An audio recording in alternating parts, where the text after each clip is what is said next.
जितेंद्र भाई साहब अपने विचार से अवगत कराएं। सम्मानित अध्यक्ष महोदय, उपस्थित मंच, सम्मानित बंधुओं,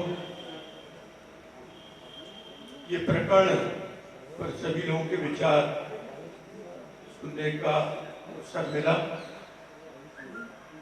बड़ा दुख हुआ जब कुछ लोगों ने ये कहा कि हमारा समय क्यों इसमें बर्बाद किया जा रहा। ये तो आपको उस समय सोचना चाहिए था जब आप राष्ट्रीय कार्यकारिणी में आए। राष्ट्रीय कार्यकारिणी में आने के बाद अगर आप इस तरह के मुद्दों से मुख मोड़ना चाहते हैं और इसको समय की बर्बादी कहते हैं, तो आप कैसे समाज सेवक हो? जब समाज की उच्च स्तरीय संस्था इस तरह के मामलों पर गहन विचार नहीं करेगी तो कौन करेगा?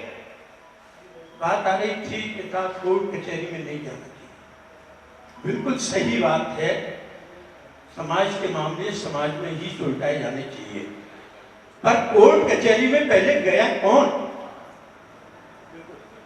हमें ये विचार करना पड़ेगा। और अगर हमें विषय की गहराइयों की जानकारी नहीं है तो हमें स्टेटमेंट देने से पहले थोड़ा होमवर्क करना चाहिए। हम विषय के बारे में जानते नहीं है, माइक पकड़ के बोलना शुरू कर दिया। विषय की गहराई को समझो। सबसे पहले पत्रिका को नोटिस आया, तब जाकर के ये केंद्रीय कार्यकारिणी की पिछली बैठक में मुद्दा आया। और उसमें जब हमारे केंद्रीय कार्यकारिणी समिति का कोई पदाधिकारी या सदस्य गलत काम करेगा तो उसकी शिकायत लेकर के कहां जाएं, मैं उन बंधुओं से पूछना चाहूंगा जो ये कहते हैं कि हमारा समय बर्बाद नहीं किया जाए। पारसी हमारी केंद्रीय कार्यकारिणी के सदस्य हैं और ये रिपोर्ट चीख के कह रही है कि अतिक्रमण हुआ है, अनियमितता हुई है। और इस बात को अभी हमारे अध्यक्ष महोदय ने भी मंच से स्वीकार किया है कि अनियमितता हुई, कार्यकारिणी की अवमानना हुई है। एमओयू बनाने का अधिकार किसी भी एक पदाधिकारी को या 2-4 पदाधिकारियों को नहीं होता है। कोई भी एमओयू बनाया जाता है, कोई भी निर्णय लिया जाता है तो वो कार्यकारिणी की समिति की परमिशन से लिया जाता है।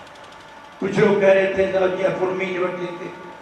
अरे भैया, तुम क्या सोचते हो कि जयपुर में निपटने का प्रयास नहीं किया गया होगा?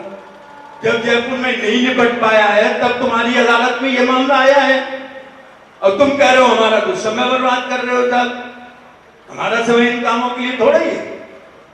हम तो आएंगे, माला पहनेंगे, खाना खाएंगे, चले जाएंगे। इसके लिए हमारा समय, हम ये गंभीरता के मुद्दों पर विचार करने के लिए यहां थोड़ी आएंगे। सुधार करिए। जब भी कार्यकारिणी की बैठक में आए और इस तरह के मुद्दे अगर आपके सामने लाए जाए तो उनकी गहराइयों तक जाने का प्रयास करिए कि समाज के साथ अन्याय कहां हो रहा है। बंधुओं, ये जो जमीन क्रय करने का जो मूल उद्देश्य था वो था जयपुर में एक बड़ा प्रतिवाद जैन भवन बनाने का। और इस प्रतिक्रिया से वो हमारा मूल सपना ध्वस्त हो गया। हम उस पर पल्लीवाल जैन भवन नहीं बनवा सकते। पल्लीवाल जैन भवन कब बनता? जब केटीए का पट्टा बनता। और एमओयू में यही लिखा हुआ था कि इतने प्लॉट बिकवाएंगे तो इतनी जमीन का जेडीओ का पट्टा मिलेगा। अनियमितता कहां हुई है? वहां जेडीए का पट्टा न लेकर के उसकी गिफ्ट डीड कराई गई कि साहब ये हमको तो गिफ्ट में मिली है, जबकि जमीन कहीं निःशुल्क नहीं मिली, न गिफ्ट में मिली। जमीन उन प्लॉट होल्डर से जो ज्यादा पैसा दिया गया उससे मिली। अगर हम इतने प्लॉट नहीं बिकवाते तब अगर ये जमीन हमें मिल जाती तभी हम मानते कि हमें गिफ्ट मिली है, फ्री में मिली है, फ्री में नहीं मिली। तो ये सुधार। मैं ये नहीं कह रहा कि किसी के खिलाफ कोर्ट कचहरी करो, परंतु अगर कोई मुद्दा आया है तो उसे ठंडे बस्ते में भी डालने का अधिकार कार्यकारिणी को नहीं। कार्यकारिणी को स्पष्ट निर्णय करना चाहिए कि हमें किस तरह से जेडीए का पट्टा मिल सकता है, और जब कार्यकारिणी ने जेडीए का पट्टा डिसाइड किया था तो किसने यह अतिक्रमण किया, क्यों किया, ऐसा करने की क्या जरूरत थी? अगर हमारे पास पैसे का अभाव था तो हम शाखा की कार्यकारिणी में रखते, तो भैया हमारे इतने प्लॉट कम बिक पा रहे हैं, इतना पैसा हमारा कम है, इसकी भरपाई करो। और अगर शाखा में अगर ये मामला नहीं हो पा रहा था तो केंद्रीय कार्यकारिणी के सामने जयपुर शाखा के पदाधिकारियों को लाना चाहिए था। इसमें अकेले पारसी नहीं, मैं जयपुर शाखा की कार्यकारिणी को भी दोषी मानता कि अगर कोई कठिन परिस्थिति आ रही थी तो स्वयं निर्णय लेके उन पदाधिकारियों को वही हमारे राष्ट्रीय अध्यक्ष बैठते हैं जयपुर में ही, उनके समक्ष रखना चाहिए था। वैसे भी हम लोग आपस में चर्चा करते हैं, साहब ये दिक्कत आ रही है, ये समाज का काम है, इसमें तो सबको मिल बैठ करके विचार करना चाहिए। तो मेरा निवेदन आपसे ये है, हमें ये प्रयास करना चाहिए कि किस तरह से हमारा मूल उद्देश्य पूरा हो, उस जमीन पर जेडीए का पट्टा मिले जिससे हम भवन बनवा सकें, और उसके लिए अगर कोई दोषी है तो उसको बैठाल करके सामाजिक स्तर से दंडित किया जाए, न दंडित किया जाए तो उसे एहसास कराया जाए कि आपने गलत किया है, ये गलती किसी समाज सेवक से उम्मीद नहीं की जाती। हम समाज की सेवा करने के लिए आए हैं, समाज का नुकसान करने के लिए या समाज से कुछ अर्न करने के लिए या नहीं आए।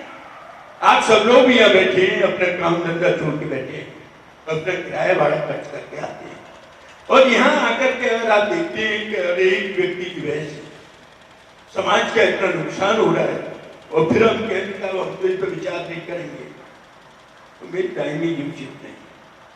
ठीक है, रिश्तेदारी होना एक अलग बात है, रिश्तेदारी सबकी सबसे होती है, मेरी भी उनसे भी दिक्कत आती। मैं व्यक्तिगत किसी का नाम नहीं ले रहा, मेरा तो कहना सिर्फ इतना है कि इस मुद्दे को एक सामाजिक ढंग से सुलझाने का अध्यक्ष महोदय प्रयास करें। अध्यक्ष महोदय ने अपनी व्यवस्था भी बता दी कि साहब मैंने 20 दिन उनके प्रयास किए, उनके कहने से बेटा क्या भी गया, परंतु वो मानने को तैयार नहीं। अब वो अध्यक्ष महोदय को भी इग्नोर कर रहे हैं, तो जो था अध्यक्ष महोदय कहाँ जाए? अध्यक्ष महोदय तो आप ही कहेंगे ना, आपने पिछली मीटिंग में अध्यक्ष महोदय को अधिकृत किया, इधर आप प्रयास करिए, सामाजिक स्तर पर सुलझाइए, नहीं तो कमेटी बनाइए। उन्होंने कमेटी बना दी, पहले सामाजिक स्तर पर सुलझाया, वो नहीं सुलझ पाया, फिर उन्होंने कमेटी बना दी, अब कमेटी की रिपोर्ट आ गई, अब आप कह रहे हो हम इस पर विचार नहीं करेंगे, तो ये बताओ अध्यक्ष महोदय क्या करेंगे? ये भी कहेंगे मत करो, ठंडे पत्ते बना दो। और उससे क्या होगा कि आगे ऐसे जो तत्व है उनका मनोबल बढ़ेगा। समाज में ऐसे लोगों का मनोबल बढ़ना किसी भी दशा में उचित नहीं कहा जा सकता।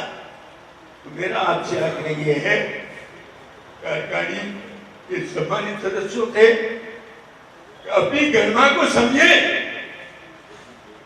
आप एक राष्ट्रीय कार्यकारिणी के मेंबर हैं, कोई छोटी मोटी शाखा के पदाधिकारी या सदस्य नहीं है, और राष्ट्रीय मुद्दों पर आप गहन चर्चा नहीं करेंगे, 10 दिन निकल जाए, आपको इस पर गहन चर्चा करनी पड़ेगी। ये चिंतनीय विषय है कि हमारे अध्यक्ष महोदय के 20 दिन प्रयासों के बाद भी उस व्यक्ति ने कानूनी नोटिस वापस नहीं लिया, यानी कानूनी कार्रवाई उसी व्यक्ति ने प्रारंभ की जिसके लिए हम लोग ये कह रहे हैं कि हमें कोई कानूनी कार्रवाई नहीं करनी चाहिए। तो मेरा आपसे आग्रह है सम्मानित कार्यकारिणी से, इस तरह के मुद्दों पे हल्की बयानबाजी नहीं होनी चाहिए। एक हमारा समय बर्बाद किया जा रहा है, अरे भैया अगर आप नहीं करोगे तो फिर कौन करेगा? समाज में कोई करने वाला है क्या? इसके ऊपर कोई संस्था है क्या? अध्यक्ष महोदय का अपमान हो रहा है, अध्यक्ष महोदय 20 दिन प्रयास कर रहे हैं, फिर भी सफलता नहीं मिल पा रही है। अध्यक्ष ने आपकी समक्ष सबकी बात रखी, अब आप कहते हो हम पे टाइम नहीं है बात करने के लिए, तो फिर अध्यक्ष महोदय कहाँ जाए? तो आप लोग इस पर गंभीरता से विचार करें कि हमें क्या करना चाहिए। मैं नहीं कहता कि इसमें कानूनी कार्रवाई की जाए, मैं इसका समर्थन नहीं कर रहा, पर सामाजिक स्तर के इस पर विचार जरूर होना चाहिए, ये मेरा आग्रह है। बात पढ़ रहा था तो शायद हो सकता है आपका ध्यान मेरे पूरे सेंटेंस में नहीं गया होगा। ये तो मैंने आपकी कोई चर्चा नहीं की वैसे। नहीं, आपने कहा था कि माला पहनने आते हैं, खाना खाने आते हैं। मैंने विनम्रता से पेश किया था कि इस प्रकरण को हमारे जो बड़े महानुभाव हैं, आरसी जैन साहब हैं, फौजी का नाम भी लिया था, अजीत जी भी है, इस प्रकरण को ये अपनी एक मीटिंग बना लें और उसमें सॉल्व करें। उसको एक टाइम पीरियड रखें, 2 महीने का, 3 महीने का। मैंने ये नहीं कहा ऐसे प्रकरण ऐसी मीटिंगों में नहीं आने चाहिए। हो सकता है आपका ध्यान डाइवर्ट होगा। मैंने ये कहा था कि इस मुद्दे को एक टाइमली 2-3 महीना जो पीरियड होता है और बड़े महानुभाव उस पीरियड में इसको सॉल्व करने की चेष्टा करें। कर चुके हैं सर, लेकिन आपने कहा नहीं, ये कर चुके हैं। एक सेंटेंस को आपने 10 बार बोला, खाना खाने आते हैं, माला पहनने आते हैं, ये कहते हैं टाइम खराब ना करें। परिचर्चा को मैंने बाधित नहीं किया, मैं परिचर्चा को बाधित कर रहा हूँ या नेक्स्ट में मैं कह रहा हूँ कि ऐसे मुद्दे ना रखे जाएं। मेरी भावना ऐसी नहीं थी। धन्यवाद। एक मिनट करते हैं और मीटिंग में एजेंडा निकलता है, उस एजेंडे में बिंदु होते हैं और उस बिंदुओं का हम होमवर्क ही नहीं करते हैं और माइक पकड़ के हम कुछ भी बोले तो इसमें सदन का समय बर्बाद होता है। सदन का समय इसमें बर्बाद नहीं होता।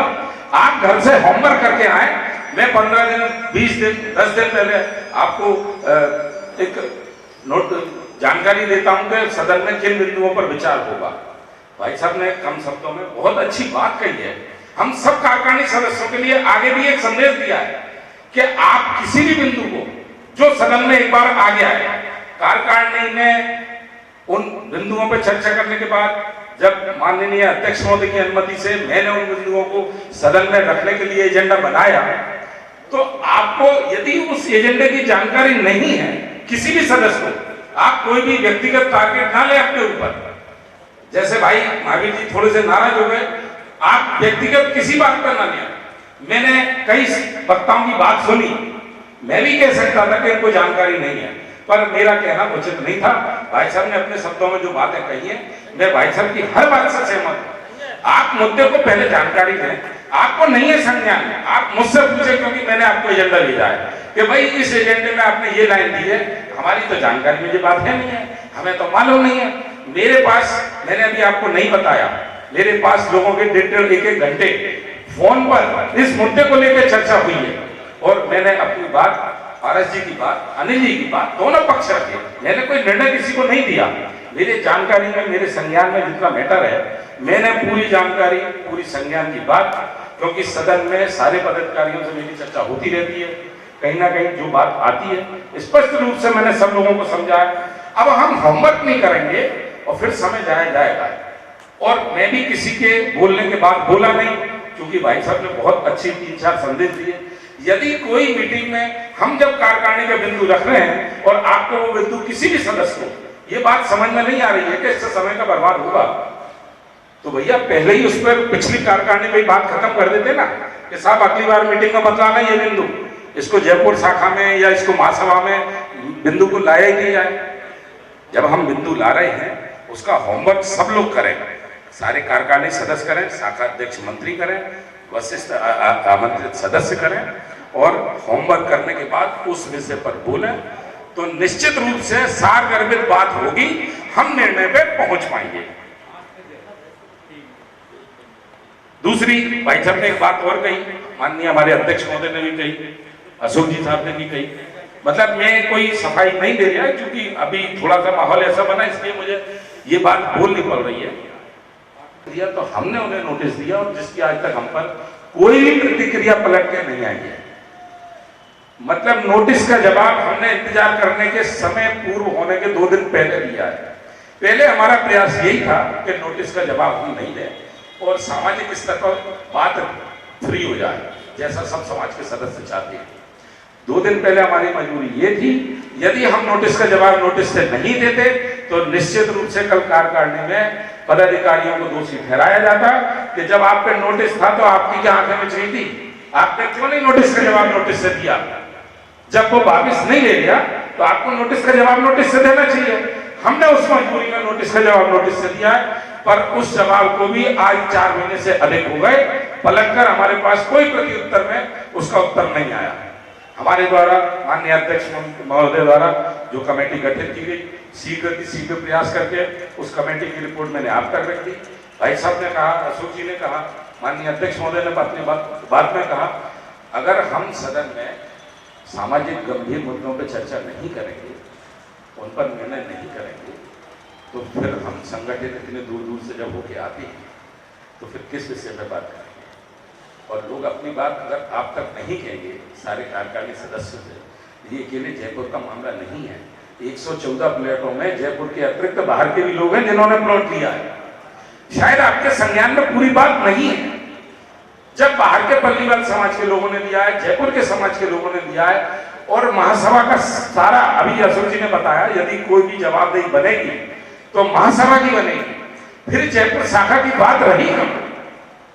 जयपुर शाखा का मुद्दा रहा कहाँ? मैंने व्यक्तिगत रूप से देवेंद्र जी को, मैंने व्यक्तिगत रूप से राजन जी को 3-3, 4-4 फोन किए संपूर्ण जानकारी लेने के लिए।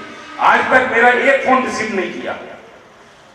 अब एक महामंत्री, एक अध्यक्ष अपनी बात उनसे पहुंचाए या एक समझने की प्रयास करे, उनका कोई आज तक रिप्लाई नहीं आ रहा, उनकी कोई बात जब समझ में नहीं आ रही।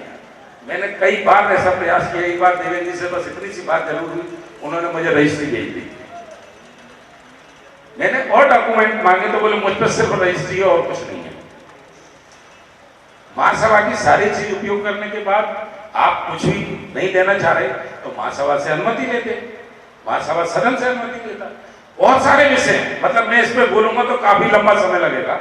मैं इसलिए आप सबकी बात सुन के जो सदन निर्णय करेगा, पर मैं इस पक्ष में हूं, समाज का कभी भी कोई भी मुद्दा हो, मतलब मैं जमीन मुद्दे से बात नहीं कर रहा, कभी भी कोई भी मुद्दा हो और महासभा की मीटिंग में आए तो हम सबको उस पर निर्णय करना चाहिए, हम सबको उस पर चर्चा करनी चाहिए, डिस्कशन जो भी निकाले। पर सदन में आप सब लोग इतनी दूर दूर से चुन के आते हैं, आप लोगों को अपनी बात, अपने विचार रख के उस पर निर्णय करके बात को समाज हित में निपटाना चाहिए। अब इस बिंदु पर यदि और कोई अपने विचार रखना चाहे, मेरे पास बहुत सारे लेटर भी आए। मैंने कभी आपको किसी अभी, क्योंकि मुझे मालूम था कि बहुत सारे पत्रों की जानकारी दूंगा, किसी पत्र में जितेंद्र भाई साहब को दोषी बता दिया, किसी पत्र में किसी को दोषी बता दिया, किसी पत्र में, मैंने व्हाट्सएप पढ़ता रहता हूँ, आप सब भी पढ़ते रहते हैं। एक पत्र ऐसा निकला, उन्होंने बहुत सारी बात लिखी तो दूसरे व्यक्ति ने उस पर कमेंट कर दिया कि महासभा का सदस्य नहीं है, तीसरे ने कमेंट कर दिया कि सस्पेंड कर दो इसको। ये सब बातें आप व्हाट्सएप पे तो करते रहते हैं, व्यक्तिगत रूप से महासभा में कुछ नहीं आती। मैं भी पढ़ता हूँ, कोई कह रहा है सस्पेंड कर दो, ये साहब इस काबिल ही नहीं है, महासभा के सदस्य लायक नहीं है, महासभा का नियम भेज दिया मेरे पे, इस नियम के तहत ये कानूनी दोषी है, इनको निष्कासित कर दिया जाए। तो भैया व्हाट्सएप पे आप जो चला रहे हो वो आपकी लीला आप जानो। मुझ पर जो पत्र आएगा मैं वो सदन में रखूंगा और उसी हिसाब से मैं बात करूंगा। आगे भी आप सभी सदस्य सुन लें, मैं व्हाट्सएप की किसी भी कार्रवाई पे सदन में कोई कार्रवाई नहीं करूंगा। आप पत्र भेजें, मैं माननीय अध्यक्ष महोदय से उस पत्र के बारे में जानकारी दूंगा और जैसा माननीय अध्यक्ष महोदय का निर्देश होगा मैं वो कार्य करूंगा। अब इस विषय में यदि किसी और को अपनी बात रखनी हो तो बात रखें, सदन में इस विषय पे किसी को और अपने विचारों से अवगत कराना हो, इस पे जो भी निर्णय लेना हो, सारे ही हमारे वरिष्ठ मार्गदर्शक हैं, अपना निर्देश दें तो उसके बाद देंगे। अभी काफी देर से हम जयपुर के जो जमीन का मैटर है उस पर डिस्कशन कर रहे हैं। रिपोर्ट सबने देखी, रिपोर्ट में एक चीज स्पष्ट रूप से उन्होंने कही है कि इसमें महासभा चाहे या महासभा की कार्यकारिणी चाहे तो आगे इसमें और जो बिंदु जांच के बहुत सारे अधूरे रहे हैं, इसमें मेरे हिसाब से और बिंदुओं पे भी जांच होनी थी, उसमें कहीं ये नहीं आया कि इसमें ये चीज तो स्पष्ट इन्होंने लिख दी कि मैं जो एमओयू में है उसके लिए वो अधिकृत नहीं थे। तो एक दोस्त तो यहाँ उनका आ ही रहा है। अब मैं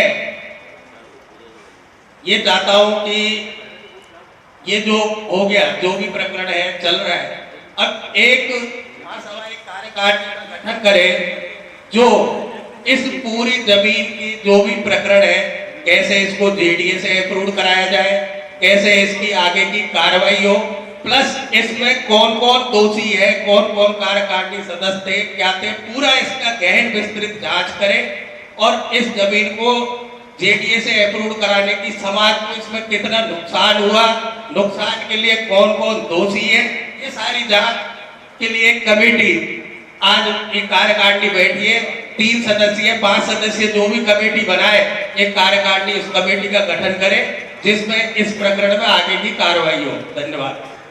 बहुत बहुत अध्यक्ष साहब और महामंत्री जी का जोड़ दिया जाए, वो एक अपनी कमेटी बनाए और बाकी सारे विषयों की जांच भी हो और कैसे भी उसकी जांच हो और दोषियों को सामाजिक या पहले तो वैसे कानूनी कार्रवाई उसी ने की है, लीगल नोटिस देके, फिर भी कानूनी कार्रवाई से बचते हुए सामाजिक स्तर पर उनको पनिशमेंट किया जाए और जितने भी नुकसान समाज का हुआ है उसका कमेटी के आधार पर उसकी भरपाई भी की जाए।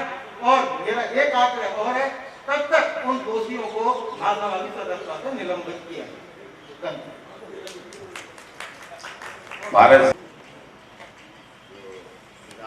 देख रहा हूँ उसमें कमेटी गठन का है। पहले भी ये था कि मैंने भी जो पत्र लिखा था उसमें ये लिखा था इसमें सोशल ऑडिट कराई जाए। मैंने खुद लिखा, मतलब लिखा ही नहीं, इसकी सोशल ऑडिट कराई जाए और उसको सुलझाया जाए।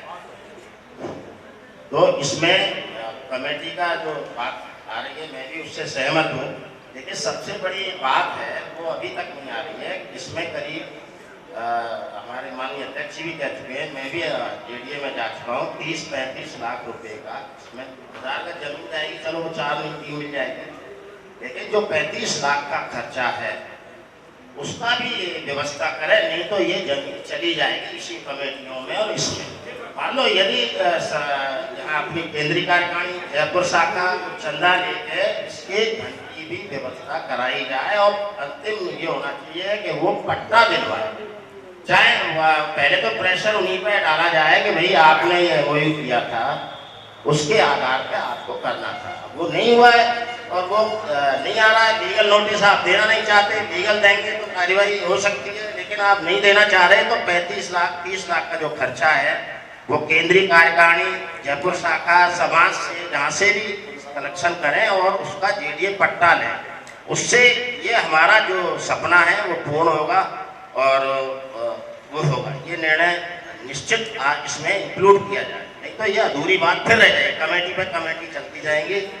पूरा उसमें ये भी होना चाहिए कि हमें पट्टा लेना है, ये उनको जो भी यहाँ कमेटी बने वो पूरा ये कार्य करे। धन्यवाद। विचार है और पीछे से अशोक जी भी बोल रहे हैं कि अब ये कमेटी बना दोगे तो इसका कोई तात्पर्य निकलेगा या नहीं निकलेगा। तो माननीय अध्यक्ष महोदय पहले भी कह चुके हैं कि अध्यक्ष क्या है, मंत्री का क्या है, आप सदन सर्वोपरि है। कमेटी का निर्णय होगा नहीं होगा ये तो पूरा सदन का निर्णय है। सदन से ही प्रस्ताव आ गया है कि कमेटी बनाई दी जाए और सदन ही कमेटी बनाएगा, तो ये तो सदन की बात है। और फिर जो लोगों को चुने, जैसे भी भाई साहब अध्यक्ष महोदय ने कहा कि इन्हीं को बना दिया जाए, पूरा इन्हीं के सिर ताज पहना दिया जाए, तो अगर सदन स्वीकृति दे तो मुझे किसी पे भी कहीं कोई आपत्ति नहीं है। सदस्यों के लिए आप प्रस्ताव दे दो, सदन जैसा चाहे। कुछ सदस्यों की जो राय थी वो ये थी कि टाइमली कमेटी अपनी रिपोर्ट दे या उस पर निष्कर्ष निकाले, क्योंकि फिर वही बात आएगी, एक कमेटी बनी उसने अपना कोई टाइमली काम नहीं किया, फिर नया जो बनेंगे वो अपने हिसाब से देखेंगे, फिर नई कमेटी होगी, तो ये साल दर साल खिसती चली जाएगी कहानी और हम निष्कर्ष पर नहीं पहुंचेंगे। अभी हमारे भाई मोना से उपाध्यक्ष राजकुमार जी आए थे तो वो बता रहे थे हमने मोना में एक जमीन ली और कहीं ना कहीं इसी तरीके का विवाद हुआ और उस विवाद के बाद समाज के लोग पीछे हट गए। आज उस पर ठाकुरों का कब्जा है। बोले भविष्य में भी यदि हम निर्णय नहीं लेंगे तो हमारी जमीन पे किसी और का कब्जा हो जाएगा। ये अभी आए मेरे पास आके इन्होंने जानकारी दी कि मोहना की जमीन में भी ऐसा ही विवाद हुआ। नहीं, मेरे तो जैसा सदन अनुमति देगा मुझे कोई दिक्कत नहीं है। आपके सदन से विचार आ रहा है। अभी शेखर जी साहब कह रहे थे कि अध्यक्ष मंत्री कोषाध्यक्ष कमेटी में होने चाहिए, बाकी जो सदस्यों को हो जाए। हाँ, मैं वही बोल रहा हूँ, आपकी जो राय थी जी, उससे ये जांच रिपोर्ट आई है। इस जांच रिपोर्ट को पत्रिका में प्रकाशित कराओ, पूरे समाज को पता लगना चाहिए क्या है जांच रिपोर्ट में, और भी लोगों को पता लगना चाहिए। भाई जांच रिपोर्ट तो आप प्रकाशित करा सकते हो, उसमें कोई विवाद नहीं है। कार्यकारिणी की उससे जांच बनी है, वो रिपोर्ट आई है, और महासभा की उससे जांच रिपोर्ट बनी है। कमेटी जो बनी है महासभा की उससे गठित हुई है और उसने रिपोर्ट बनाई है, उस रिपोर्ट प्रकाशित किया जाना चाहिए। जिस चीज पे अपन डिस्कशन कर रहे हैं वो चीज समाज को भी पता होनी चाहिए क्या रिपोर्ट है। मैं तो आपका विचार बिल्कुल आपका विचार समझिए। इस प्रकरण को लेके एक सुझाव मेरा छोटा सा है कि इस पूरे जहाँ पे भी वहाँ पे जो प्लॉट धारक है इनको बैठा के और एक जो अपनी कमेटी बने उसको बैठा के निर्णय लिया जाए, क्योंकि वहाँ पे जो प्लॉट वाले हैं जितने लोगों की कटे हैं प्लॉट्स, तो उसमें जो भी खर्चा आए तो क्या हम उनसे भी कोई सहयोग लेंगे? नहीं, मेरा एक सुझाव है, क्योंकि उनके भी विचार एक आने चाहिए। क्योंकि जिन्होंने आपने जो प्लॉट खरीदा किस मकसद से खरीदा होगा, पल्लीवाल जैन महासभा का भवन बन गया है या जो भी है, तो उसका कोई एक निर्णय निकाला जाए। और मैं समझता हूँ निर्णय तो कुछ न कुछ आपको हेल्प मिलेगी जरूर। और बाकी तो सबका विचार जो सदन का है बहुत अच्छा है। तीनों पदाधिकारियों के साथ साथ एक 3-4 लोगों की कमेटी बन जाए और आप सब लोग बुद्धिजीवी हैं और इसका कहीं ना कहीं निष्कर्ष जरूर निकलेगा। इस उम्मीद के साथ शायद अगली मीटिंग हम बैठे तो उसका एक निष्कर्ष और निचोड़ निकल के हमारे सामने आया, वो ज्यादा अच्छा। इसी के साथ सभी को जय हिंद। मैं प्रवीण जी आपके साथ मेरी बात हुई है, इसको कैसे अपन कर सकते हैं। तो मैंने पूछा क्या सदस्य कुछ अंश लेकर इसको करते हैं, तो उन्होंने पूछा कि आप हमारे नाम प्लॉट कर रहे हैं क्या। आपने हमारे नाम हमारा प्लॉट दिया ना कि पल्लीवाल भवन दिया, उसके मजे लोगे आप। मतलब मैं आपको सदस्यों के विचार से अवगत करा रहा हूँ। कुछ सदस्यों ने बड़े तीखे शब्दों में मुझसे बात करी, बोले आनंद लेगा पल्लीवाल समाज और पैसे दें हम। तो भाई साहब 114 ही फिर उसका आनंद लेंगे, आप लोग मत लेना। और उन्होंने सुन लो आप मेरी बात, जैसा भी अनिल जी ने अपनी बात में कहा कि एक एक प्लॉट धारक से 5,000 की जगह 1200 रुपए पर प्लॉट धारक से उनके प्लॉट के पैसे ज्यादा इसलिए दिए क्योंकि पल्लीवाल भवन गिफ्ट दिया जा रहा है। जो आदमी 1200 दे चुका 1 गज के, तो जिसने जितने गज का लिया उसका उतना पैसा है। तो जो आदमी 1200 दे चुका उससे आप 30 लाख की और उम्मीद रख रहे हैं कि वो सब मिलके 114 लोग मिलके 30 लाख इकट्ठा करें, हम पल्लीवाल भवन फ्री में ले लें। आप अपने विचारों पे देखो,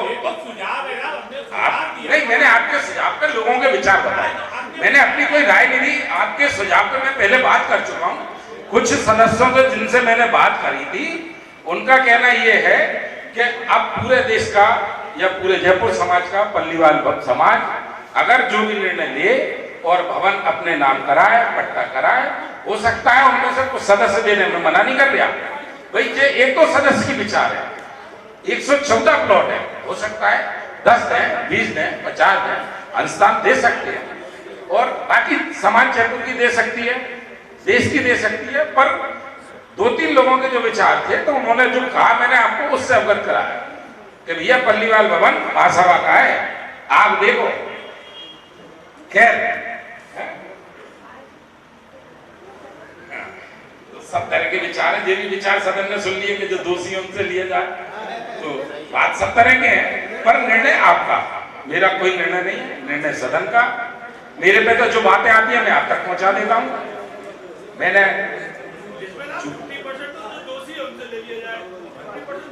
नहीं, ऐसा कहने से कुछ नहीं होता, ले लिया जाए। कोई देगा नहीं तो आप लोगे कैसे?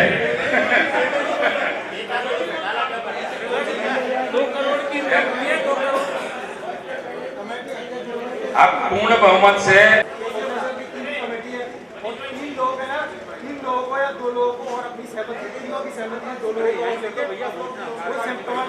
जो भी करना है यहाँ सदन में कर दें, क्योंकि पीछे से क्या होता है मैं आपको बताऊं, बात यही होती है कि उन्होंने वो अपना वाला ले लिया, उन्होंने पराया वाला ले लिया, वो मेरे फेवर का है, वो उनके फेवर का है।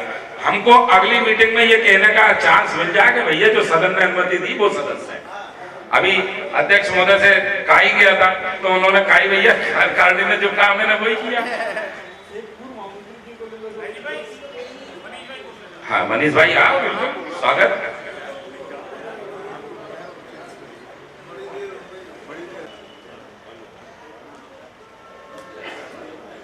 हेलो, सभी को सादर जय जिनेन्द्र।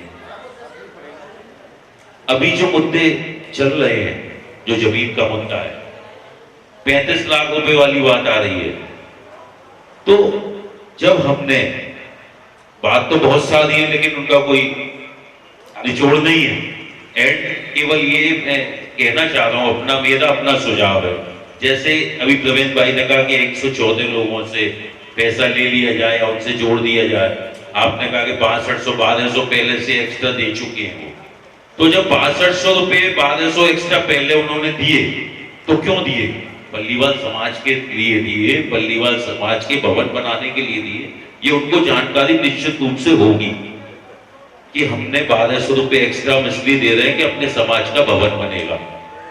उसके अलावा जयपुर शाखा भवन बनेगा, पल्लीवाल महासभा का जयपुर शाखा का, तो निश्चित रूप से जो व्यवस्था है वो शाखा द्वारा की जाए, और नहीं हो तो फिर केंद्र उसमें जो भी जैसे सहयोग करे। आगे भी अलवर से भी बना था तो अलवर शाखा ने ही किया था सारी चीजें, भले ही उन्होंने सब जगह से जाके उसके लिए सहयोग लिया, लेकिन इसका उत्तरदायित्व तो निश्चित रूप से जयपुर शाखा ही है कि वो इस चीज की व्यवस्था करेगी। और जो नई कार्यकारिणी है जो बनी है, अभी अध्यक्ष जी ने कहा था कि नई कार्यकारिणी है जयपुर शाखा की, उसी के सहयोग से हम लोग कुछ कर पाए, तो निश्चित रूप से वो करें इस चीज को।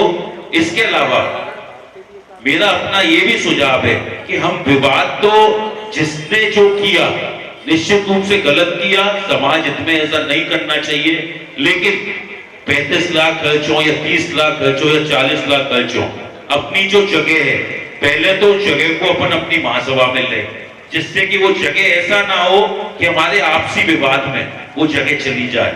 उसको कैसे इकट्ठा करें, क्या करें, वो कोई भी रूपरेखा जैसे भी समाज का वरिष्ठ लोग हैं जैसे चाहेंगे वैसे हो जाएगी।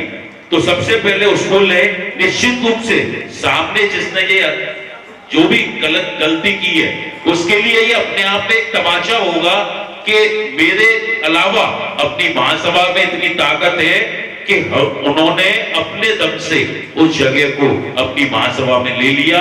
ये अपने आप में तमाचा होगा। उसके बाद हम आगे विवाद को उसको जो करना है समाज में जिसने ये किया है उसके लिए भी उन्हें दोषी ठहराना है, दोषी साबित करना है, वो करते रहे, लेकिन सबसे पहले अपनी जो जगह है जो 35 लाख 30 लाख 40 लाख दे के उसको हम अपने पास ले ले।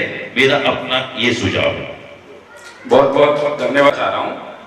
जो 1200 रुपए गज का आपने मेरे मुखाग्र बिंदु से बात सुनी, वो है जो अनिल जी ने अभी यहाँ कही।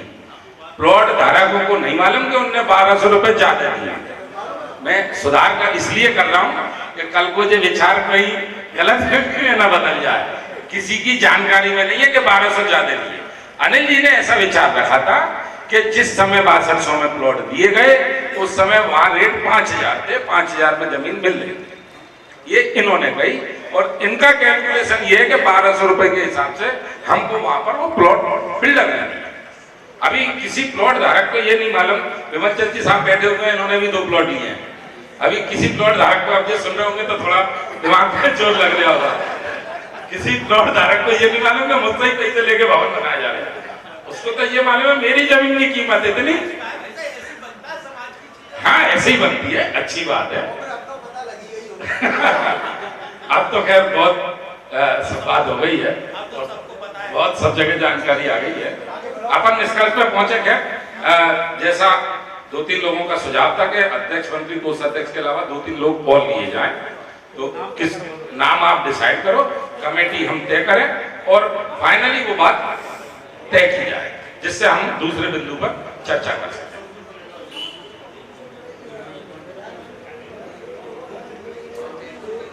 देखो, एक दिल्ली से लो, दिल्ली से, एक आगरा से लो, ठीक है। और एक मेरा ऐसा सुझाव है, अगर दिल्ली से बात है तो आगरा से बात है और इससे अलग अलग तरीके से बात है, तो थोड़ा सा वो सदस्य अपना नाम दें या वो सदस्य इस बात को आगे करें, जब सदन टाइम लिमिट दे उस टाइम लिमिट पे वो सब लोग काम कर सकें। चाहे मीटिंग हम जयपुर में करें, चाहे मीटिंग हम अलवर में करें, राजस्थान में करें, या मीटिंग हम आगरा में करें, पर सब सदस्य उस मुद्दे पे चर्चा करने के लिए उपस्थित हो।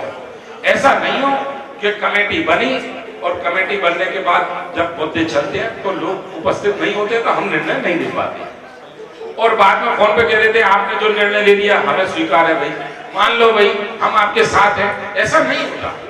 तो जो भी सदस्य, मान लो आगरा से नाम आया, आगरा से जो आप कहेंगे मैं नाम लेने को तैयार हूं।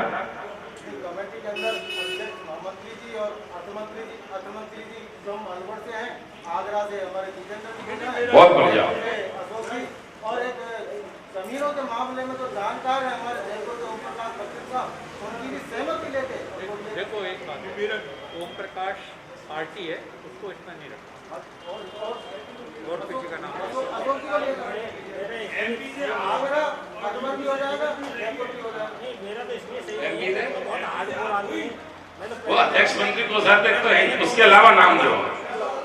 दिल्ली से विनोद जी को ले लो या महावीर प्रसाद को, दिल्ली से विनोद जी को या महावीर प्रसाद या महावीर जी को, जितेंद्र जी आगरा। भाई हो गई कमेटी, अब 5 सदस्यीय कमेटी हो गई। अरे महामंत्री तो 5 सदस्यीय कमेटी हो गई भाई, आप तीनों अध्यक्ष, महामंत्री और कोषाध्यक्ष, एक सुनो, अरे 1 मिनट भाई साहब, अजी मेरी बात सुनो, 5 सदस्यीय कमेटी हो गई, आप तीनों हो गए अध्यक्ष, महामंत्री, कोषाध्यक्ष, आगरा से जितेंद्र जी हो गए, दिल्ली से विनोद जी हो गए, 5 सदस्य हो गई बस। और जल्दी अगले महीने की मीटिंग बुला के, रिकॉर्ड सारा है ही, आपका कागज है ही, सब उसने 4 समिति दी है, बुला कर लो। ऐसा विचार, मैं 1 मिनट, सब लोग एक बात करने लग गए, थोड़ा ध्यान आकर्षित करूं। सबका ऐसा विचार है कि 5 सदस्यीय कमेटी, जिसमें आगरा से जितेंद्र भाई साहब का, दिल्ली से विनोद जी का,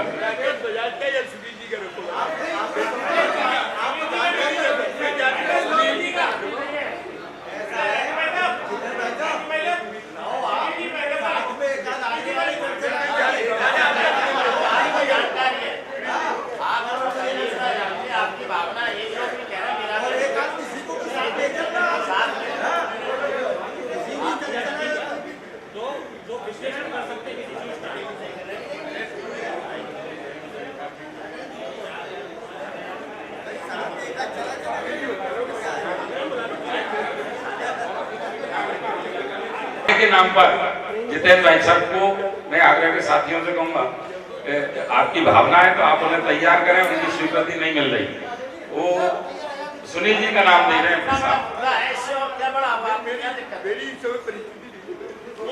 इसमें कोई डॉक्यूमेंट्री की चीज है, पैसा आगे के लिए कह रहे हैं। अरे मैं यहाँ कह रहा हूँ भाई साहब, आपको आगरा में तय करके आपको आप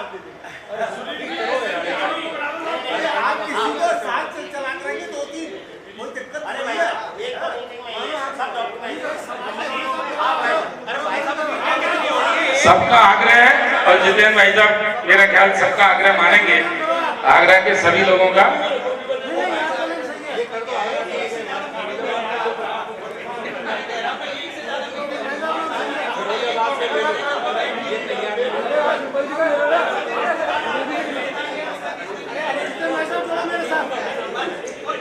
मेरी तो बड़ी विडंबना ये है कि सब कह रहे हैं रिश्तेदार हैं, अध्यक्ष मंत्री और कोषाध्यक्ष का रिश्तेदार नहीं है। जब कोई निर्णय देना पड़ेगा तो हम लोग भी तो साथ में आ जाएंगे।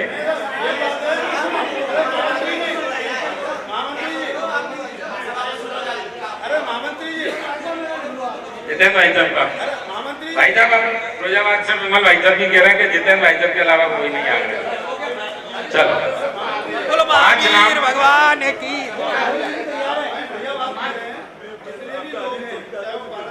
अरे ताली बजाओ।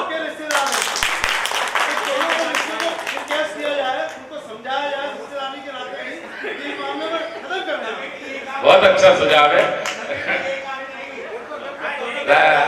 जैसा 5 नामों के लिए बोला गया, भैया समाज हित में आप कार्य करते हो, बैठ जाओ और समाज हित के लिए आप हमेशा तत्पर रहते हो, ऐसा मुझसे फोन पे हर महीने कहते हो, तो मुझसे जो काम वो करा लो।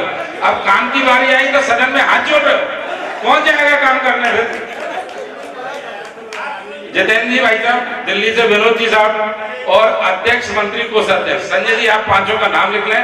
ये मुद्दा यही समाप्त। इस मुद्दे पर कोई चर्चा नहीं होगी।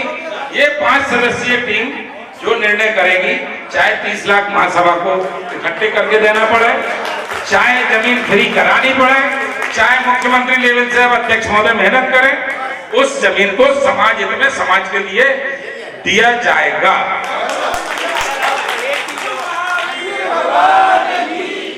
लेकिन उन दोषियों के नाम पर प्रकट होने चाहिए। अब किसी तरह का लेकिन अनलेकिन मत करो, जो समाज कमेटी बात कर ले, ऐसा किसी तरह का नहीं करना चाहिए कि लेकिन ऐसा। अगर हम कंडीशनें करेंगे तो कमेटी शायद बात नहीं कर पाएगी। जितेंद्र भाई साहब इसीलिए नहीं कर पा रहे क्योंकि कहीं ना कहीं रिश्तेदारी आड़ जाएगी। आप लेकिन रख दोगे, भाई साहब कहेंगे मैं नहीं कर दिया। अब इस मुद्दे को यहीं समाप्त, और इसकी समय सीमा आप बता दो तो उस समय सीमा में कमेटी कोशिश करेगी इस कार्य को निपटा देगी। 2 महीना, 1 महीना, मार्च 22 1 महीना है मार्च 2022।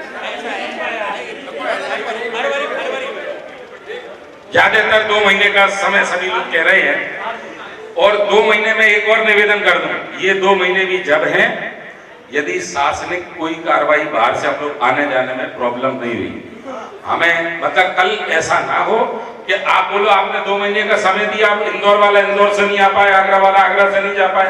हम मीटिंग कहीं भी रखें, पर एक दूसरे की जगह पहुंचना पड़ेगा, क्योंकि आजकल ओमिक्रॉन थोड़ा सरकार पे हावी हो गया है। हम पे तो अभी नहीं हुआ किसी पे, पर सरकार पे हावी हो गया है। सरकार कब मना कर दे ओमिक्रॉन के चक्कर में, और फिर मालूम पड़ा आपने 2 महीने में भी निर्णय नहीं दिया, फिर कमेटी आई चली गई। तो इसमें एक संशोधन बस जो मैं चाह रहा हूँ कि हम पूरा प्रयास करेंगे कि 2 महीने में आप तक रिपोर्ट जो भी हो वो रिपोर्ट भी देंगे, कार्य भी करने का प्रयास करेंगे जांच की रिपोर्ट आने के बाद।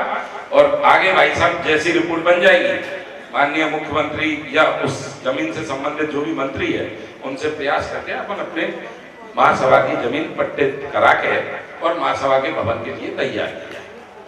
बहुत बहुत धन्यवाद।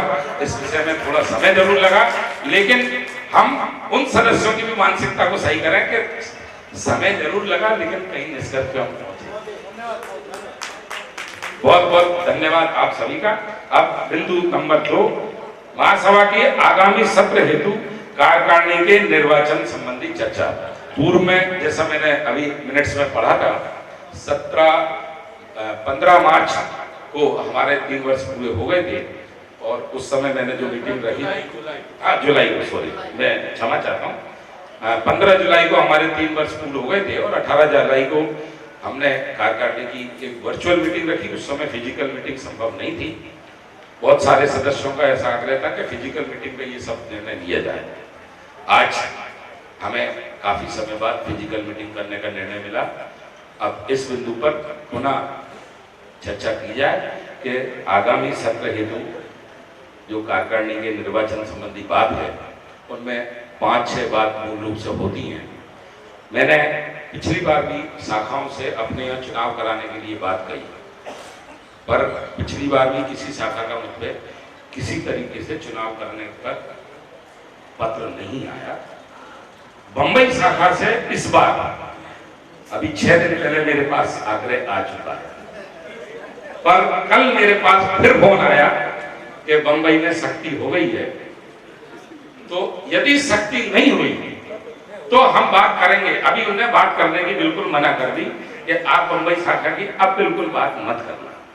बंबई शाखा में 200 से ऊपर सदस्य इकट्ठे होने पर प्रतिबंध लगा दिया गया। तो परसों उनका मेरे पास फिर फोन आया कि राजीव जी, अब हम आपकी जो चुनाव की प्रक्रिया है उसमें हमारी शाखा सहयोग नहीं कर पाएगी। पहले उन्होंने सहयोग के लिए सारी जानकारी दी, मेरे से बातचीत भी हुई, मैंने डिटेल भी उनको दी सब बात, पर परसों उन्होंने फिर कुल मिला के मतलब एक शाखा ने हिम्मत दिखाई कि हाँ हम चुनाव कराएंगे, आप आओ। लेकिन परसों के बाद उन्होंने जब मना कर दी तो लेकिन मेरे पास उसके बाद किसी शाखा का कोई दोबारा से चुनाव हेतु बात नहीं आई। एक बिंदु तो यह है कि चुनाव कोई भी शाखा अभी जिम्मेदारी नहीं उठा रही, तो हमें चुनाव कहाँ कराने चाहिए, क्योंकि इसके कई सारे बिंदु हैं चुनाव संबंधी चर्चा पे। तो हमारे पिछले 6 महीने का अग्रवता मीटिंग जो वर्चुअल हो रही है उसको भी निकले आज 4 महीने हो गए। 18 जुलाई को हुई थी, आज दिसंबर में 5 महीने हो गए। और उससे पहले भी जब मैंने शाखा से आग्रह किया था वर्चुअल मीटिंग में, तब भी किसी ने अपनी अनुमति नहीं दी थी। अब आप सभी सदस्य हैं, कई शाखा के अध्यक्ष मंत्री भी यहाँ पर बैठे हुए हैं, यदि कार्यकारिणी सदस्य भी बैठे हुए हैं, यदि आपके यहाँ आपकी शाखा में कहीं भी आप चुनाव करने पर सहमति देते हैं तो उसके बाद फिर अगले बिंदु पर अपन विचार विमर्श करते हैं।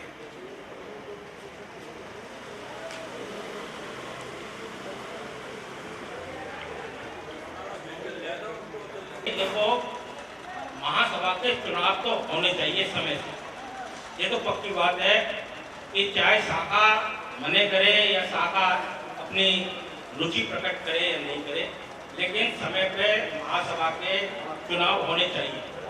पानी ये रुक जाता है तो उसमें खाई भी लग जाती है और कीड़े भी हो जाते हैं, गतिविधि जो ना उसमें रुक जाती है। कोई भी आदमी आए कैसा काम करेगा ये सब भविष्य की बात है, लेकिन चुनाव होने चाहिए।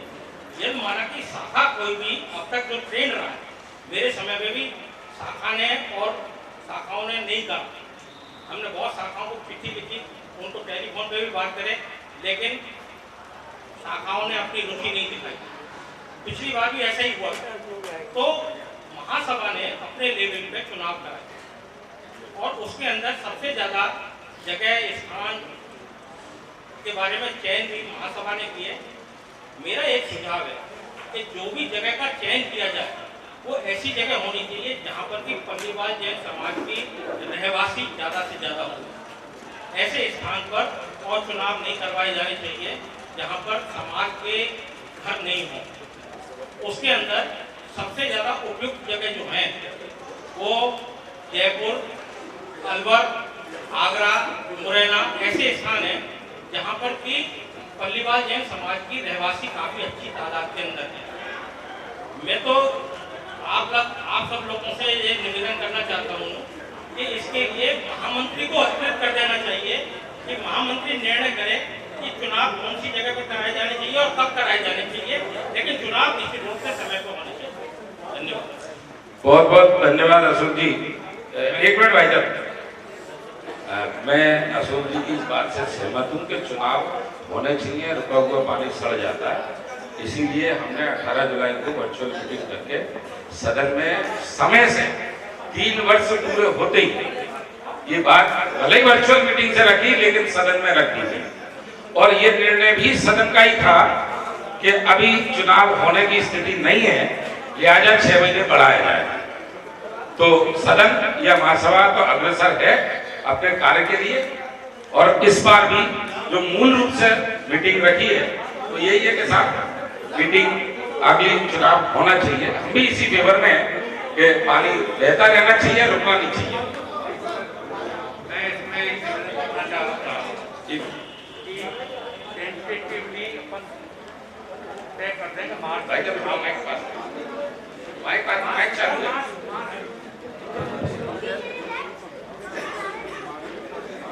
ये कह रहे हैं अर्थमंत्री जी कि अप्रैल के फर्स्ट वीक में मार्च तक का प्रोग्राम भी हो जाएगा और एग्जाम भी निबट जाएंगे बच्चों के जिनके कोई है। अप्रैल के फर्स्ट वीक में जगह के लिए क्योंकि व्यवस्था कोई शाखा नहीं करना चाहती तो महामंत्री जी को अधिकृत कर दिया जाए कि जिनको जहां सहूलियत से ये चुनाव करवा सकें वहां तय करें।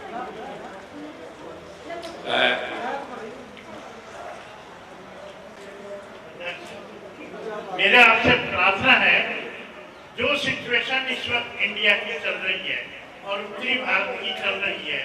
और जैसे आपने अभी देखा कि सुप्रीम हाई कोर्ट ने भी वो इलेक्शन के बारे में कहा है, आप अगर 1-2 महीने इसका इंतजार कर लें, 3 महीने कह रहा है, जो भी है बहरहाल, मैं उसको 1 या 2 या 3 महीने में नहीं बांटना चाह रहा। मैं जो सिचुएशन इस वक्त इंडिया की चल रही है और उसके हिसाब से आपको कुछ टाइम में इंतजार करना है। धन्यवाद। प्रक्रिया चालू नहीं हो पाई है। स्थिति ऐसी होती है कि नहीं खराब पोस्टपोन करेंगे नहीं, और टेंटेटिवली चालू हो जाए।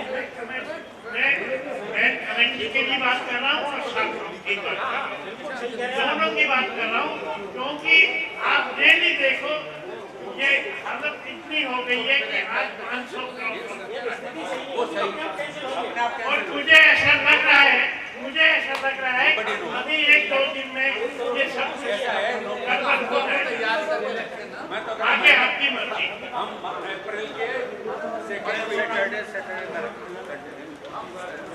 मेरा तो निर्णय है कि जो मेरा एक प्रस्ताव है और जो वर्तमान में कार्यकारिणी बनी हुई है, अप्रैल के फर्स्ट वीक में सैटरडे फर्स्ट वीक में सैटरडे संडे को रख लो जगह फर्स्ट वीक से फर्स्ट 6 महीने बढ़ाए जाए।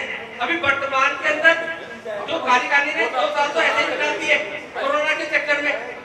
किया क्या इनको 1 साल के 6 महीने को शुरू किए जाए। मेरा तो कहना है चुनाव की इतनी गलती ना करें। पहले जयपुर का केस है, फिर वो 1-2 केस हो रहेंगे, वो निपटा के जाओगे ना, बीच में तो चले जाओगे।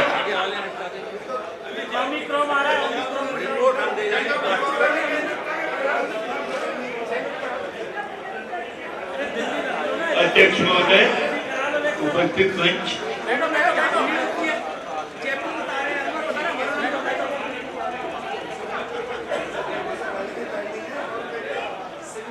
अभी विनोद जी ने सुझाव दिया 6 महीने का कार्यकाल बढ़ाया जाए।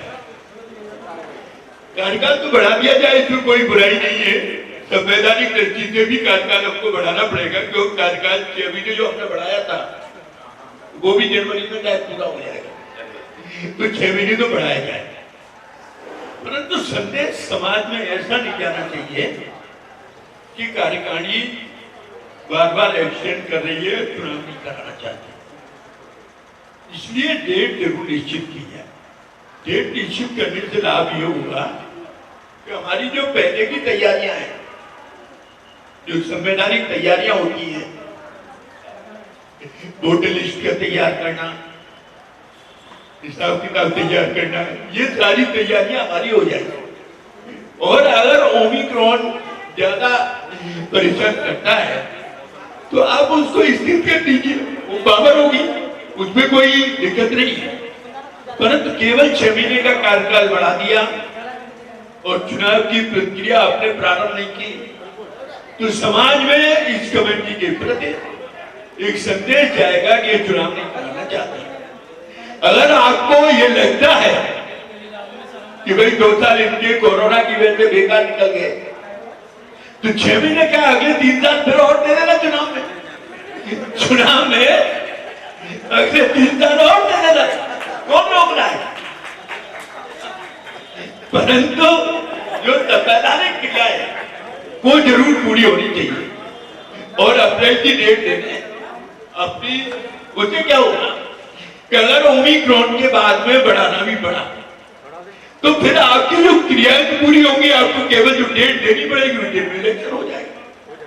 दूसरा मेरा सुझाव ये था कि अगर कोई शाखा नहीं कराती है तो जैसे तिजारा है, मलमपुरा है, ऐसे जो 3 क्षेत्र है जहाँ आवास की अच्छी व्यवस्था हो जाती है, वहां पर चुनाव का हाथ बढ़ाए, वहां पर चुनाव कराया जाए। वैसे मेरे हिसाब से तिजारा सबसे उपयुक्त जगह है, तिजारा सबसे अच्छी जगह। तो हाँ, जहाँ भी वो बाकी महामंत्री जैसे चाहे, तो मेरा निवेदन ये है कि डेट जरूर निश्चित की जाए चुनाव। मैं भाई संजय जी कुछ फिर दोबारा मौका मिला कि मिला, मैं यहाँ की जो ग्रामीण शाखा है उनकी व्यवस्थाओं के लिए बहुत बहुत प्रसन्नता व्यक्त करता हूँ और उनको आशीर्वाद देता हूँ कि इसी तरह महासभा के लिए वो समर्पित भाव से कार्य करते रहे। ग्रामीण जनता को बहुत बहुत बधाई।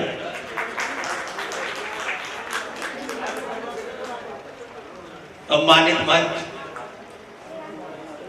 चुनाव की तिथि निश्चित रूप से यदि सब परिस्थितियां सही रहे उसके अनुकूल मानते हुए मेरी राय है कि जून में रखी जाए।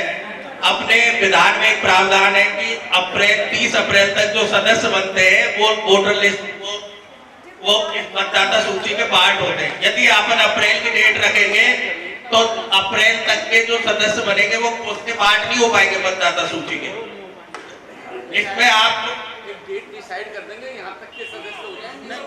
विधान में ऑलरेडी प्रावधान है 30 अप्रैल तक जो मेंबर बनेंगे वो ही मतदाता सूची के मत डालने के अधिकारी के विधान में लिखित में प्रावधान है। इसलिए जो भी डेट रखी जाए 30 अप्रैल के बाद की रखी जाए। 30 अप्रैल तक जो मेंबर बने 1 महीने का टाइम महामंत्री जी को भी चाहिए वोटर लिस्ट तैयार करने के लिए। आप व्यवहारिक रूप से देखें, है ना। और किसी को आपन जो मेंबर बन गए, कोई अप्रैल में मेंबर बन रहा है उसको आपन मत देने से क्यों रोके? अधिक से अधिक लोगों का पार्टिसिपेशन हो चुनाव में, तो इसलिए 1 महीने का टाइम इनको चाहिए। तो जून के आप कोई भी डेट एप्रोप्रिएट लेके चले, इतना समय आपके पास है, इतना समय लगेगा।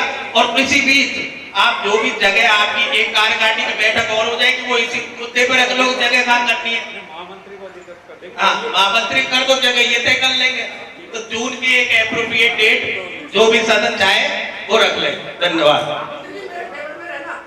मैं जैसा अनुमति मिले सदन की, और जो बात संजय जी ने टेक्निकल बात बताई विधान के हिसाब से, विधान की जानकारी के हिसाब से 30 अप्रैल हमारे विधान में नवीन सदस्य बनने की आखिरी तिथि है। और उसके बाद 1 महीना हमको कार्ड बनाना और सदस्यता लिस्ट में तैयार करना वो भी है। जैसा भाई साहब ने कहा था कि हमको आगे की कार्रवाई करनी चाहिए, तो मैं आपके संज्ञान में बस बात डालना चाह रहा हूँ, क्योंकि मेरा काम है कर रहा हूँ, पर आपके संज्ञान में डालना चाह रहा हूँ। मैंने शाखाओं को वोटर लिस्ट सही करने के लिए बहुत समय पहले से ही पत्र भेजना शुरू कर दिए हैं। पर मेरे लिए दुखद बात ये है, जिन शाखाओं में मैं हाथ से भी लेके आया हूँ, लगभग 10 शाखाओं में मैंने भ्रमण करके हाथ से पत्र दिए हैं, आज तक किसी ने मुझे वोटर लिस्ट सही करके नहीं दी।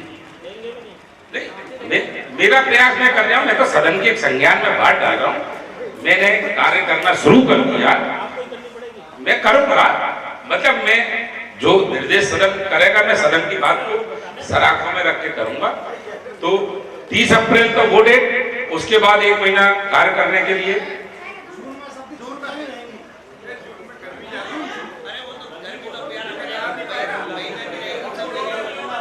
जून, जिस हिसाब से सभी सदन में बात कह रहे हैं कि 6 महीने का कार्यकाल बढ़ा के जून की तारीख फिक्स की जाए, यही। अब जून में डेट देख लेंगे भाई साहब, चुनाव जहां कराने वहां जगह क्यों मिलेगी? मतलब जून यदि भाई ओमिक्रॉन की परिस्थिति नहीं हुई गंभीर तो हम जून है ही ना। 6 महीने बढ़ा के जून में हम अपनी तैयारी कर लें। और आप सभी से आग्रह है, बाद में किसी तरीके की कोई बात ना कहें। यदि चुनाव जून में होते हैं, सारी परिस्थितियां अनुकूल होती हैं, तो 30 अप्रैल तक के सदस्य ही मत डालने के अधिकारी होंगे। नहीं वैधानिक अगर टल गई तो फिर वैधानिक बात टल गई, फिर अगले अप्रैल की बात आएगी। वो टल गई क्या हुआ अभी मुझे नहीं मालूम। आज जो मीटिंग है उस मीटिंग के आधार पर निर्णय दे रहा हूँ, 30 अप्रैल तक जो भी सदस्य महासभा के सदस्य बनेंगे वो वोट डालने के अधिकारी होंगे। माननीय अध्यक्ष महोदय ने दूसरी बात कही है कि अधिकार महामंत्री को दिया जाए। मैं चुनाव की डेट तय करने का अधिकार लेने के लिए कोई दिक्कत नहीं है मुझे, लेकिन जैसा सभा में प्रपोजल आ गया है, कोई कहता है जयपुर करा दो, कोई कह रहा है अलवर करा दो। नहीं, मैं उस बात पे भी स्पष्ट कर दूं, थोड़ा सा मेरे लिए आप मार्गदर्शन कर दें। यदि मैं किसी भी शाखा में महासभा का चुनाव कराता हूं और पैसा महासभा अगर खर्च करेगी, क्योंकि महासभा जब कराएगी तो महासभा पैसा खर्च करेगी, तो मेरे लिए ये तय कर पाना बड़ा मुश्किल होगा।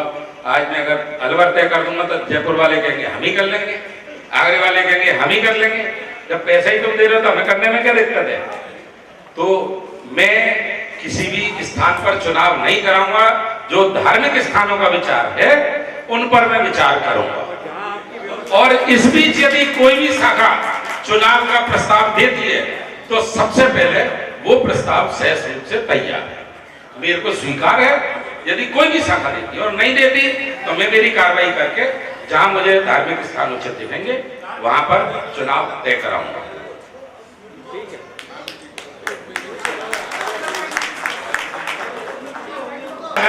आज सब लोग बंबई भी घूमेंगे, बंबई शाखा जुड़ भी जाएगी और कार्यकारिणी सदस्यों को एक नई शाखा में जुड़ने का अवसर भी मिलेगा। उनकी स्वीकृति है बंबई में मीटिंग करने के लिए फाइनल। तो आगामी मीटिंग, हाँ मैं दे रहा हूँ, सब दे रहा हूँ सब। आगामी मीटिंग का भी आपको पहले से ही जानकारी दे दूं, डेट और समय मैं बता दूंगा। आगामी मीटिंग बंबई शाखा की ओर से होस्ट की जाएगी। दो मुद्दे हमारे बहुत सौहार्दपूर्ण तरीके से वातावरण से बातचीत हुई है और सारे सदस्यों ने बड़ा सहयोग करके दोनों मुद्दों पे बात करी है। अब कुछ शाखाओं के अध्यक्ष मंत्री भी यहाँ आए हैं और मुद्दा मुख्य रूप से शाखाओं की वर्तमान प्रगति पर शाखाओं द्वारा रिपोर्ट एवं भविष्य हेतु दिए दिशा निर्देश। तो मैं आज सबसे पहले आपका परिचय कराऊंगा।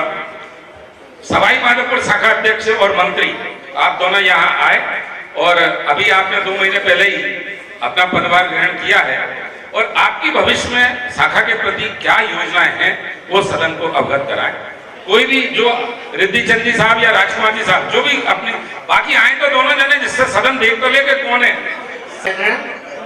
ऐसे सवाई माधोपुर में हमारे बैठक है, फिर भी हम सबको जोड़ने का प्रयास करेंगे और अखिल भारतीय स्तर पर ज्यादा से ज्यादा बनाएंगे और जो भी ऐसा कोई काम होगा वो हम बहुत बहुत धन्यवाद। आप अपना परिचय और दे दोनों। रिद्धि चंद जैन ऐसे नाम बोल के सवाई माधोपुर परिचय दे। मेरा नाम रिद्धि चंद जैन है, सवाई माधोपुर से आया हूँ और मैं पीढ़ापुर। और शाखा के कौन है? शाखा सवाई माधोपुर के कौन है आप? मंत्री अध्यक्ष? मंत्री वही सुनना चाहते हैं, उनको दें आप। राजकुमार जी साहब। राजकुमार जी अरे देखो जय जिले राजकुमार जैन सवाई माधोपुर रायता चमत्कार जी का मंदिर है फेमस और सबसे वहाँ पर आमंत्रित है नीचे चमत्कार जी नीचे है। किले में गणेश जी का मंदिर है। बहुत बहुत धन्यवाद। आप ग्रामीण शाखा आपका स्वागत करती है। मैं अगले क्रम में पालम से अध्यक्ष और मंत्री साहब दोनों आए हैं। मैं दोनों से आग्रह करूंगा, हालांकि 2 साल में सभी शाखाओं में कार्य प्रभावित हुए हैं, सभी करने में परेशान रहे हैं, पर अपनी गतिविधि आगे की योजना क्या है आप लोगों की? क्या शाखा के स्तर पे आप लोग करना चाहते हैं?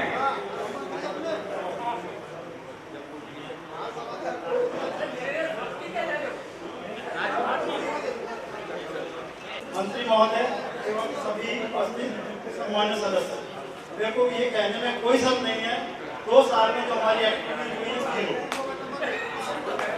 वजह कुछ भी रही हो, कोरोना रही हो या हमारे जो कार्यकारिणी, कृपया शांति से हमारे सदस्य की बात सुने प्लीज। सदन को उतनी गर्मा से चलने दें जितनी से चल रहा है। अब मुझे ये कहते हो बिल्कुल शक नहीं है कि हाँ भाई हमारी जो एक्टिविटी है बिल्कुल जीरो रही है। सिर्फ समाज के प्रति जो हमने कर्तव्य था वो पूरा किया, बाकी वैसे सामाजिक गतिविधियाँ हमारी मिल रही आगे की प्लानिंग। उसका कारण है दिल्ली में जो हालत रही उसका सबको पता।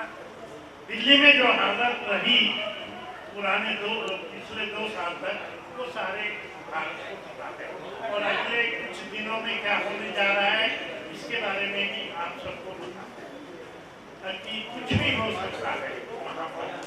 और सबसे पहले दिल्ली में ही बिजली गिरती है, इसलिए हमारे वहाँ पर निकलना जाना आना मिलना ये मस्जिद ये गुरुद्वारे इनका सबसे पहले गेट बंद करें। इसलिए हमें यह सब करने में